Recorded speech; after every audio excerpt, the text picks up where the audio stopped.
Hello. Hello. Hello. Hello. Terima kasih kerana anda memilih Koko TV. Hampir 36 jam mencari tapi badan ditemui. Bonda Rosita dedah kisah kematian anak keduanya. Siapa tak kenal wanita hebat bernama Rosita Ibrahim. Dulu namanya cukup gah sebagai pengasas produk kecantikan dan kesihatan sehinggalah sekarang.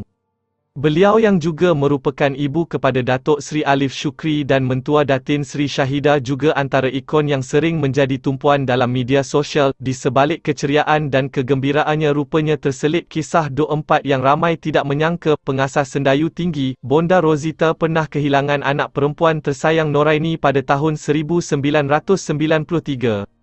Umum mengetahui bagaimana selok-belok perjalanan hidup jutawan kosmetik bernama Rosita Ibrahim yang penuh ranjau dan duri, diuji dengan kemiskinan hidup, berkahwin dan mempunyai anak berusia antara belasan tahun. Rosita juga diuji dengan pemergian anak keduanya yang bernama Noraini, di usia 11 tahun. Noraini suka untuk bercakap, percakapannya suka untuk difahami dan perwatakan seperti kanak-kanak 4 tahun. Arwah mengalami kecacatan kerana demam panas dan kerap sawan. Doktor mengesahkan Noraini lumpuh dan mengalami kecacatan otak. Atas ikhtiar untuk berubat dan keizinan Allah, Noraini boleh berjalan semasa berumur 4 tahun.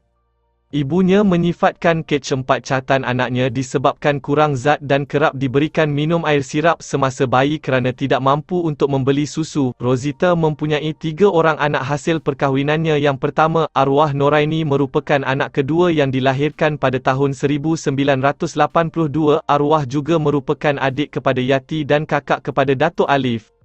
Noraini dikatakan meninggal dunia kerana lemas di dalam parit yang berdekatan dengan rumahnya ketika berusia 11 tahun. Rosita berkata dia yang tengah mengandungkan anak yang keempat berasa sedih dan trauma untuk melihat parit atau sungai selama 6 tahun. Hampir 36 jam mencari mayat. Basikal arwah ditemui di kunci air ini dan mayatnya ditemui hampir dengan laut dibawa di arus air parit. Ketika mayatnya dijumpai di dalam lumpur, mayatnya tidak keras, tidak busuk, tidak kembung, lembut seperti baru meninggal.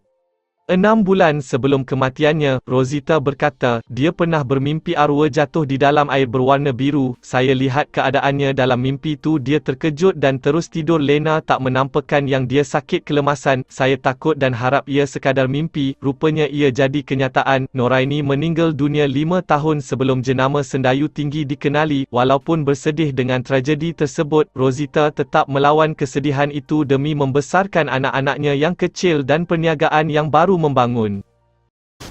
Ya, kejap-kejap. Nak lihat apa seterusnya? Subscribe dulu, okey?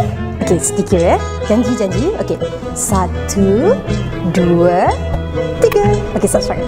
Terima kasih. Jangan main-main dengan sumpahan mulut aku.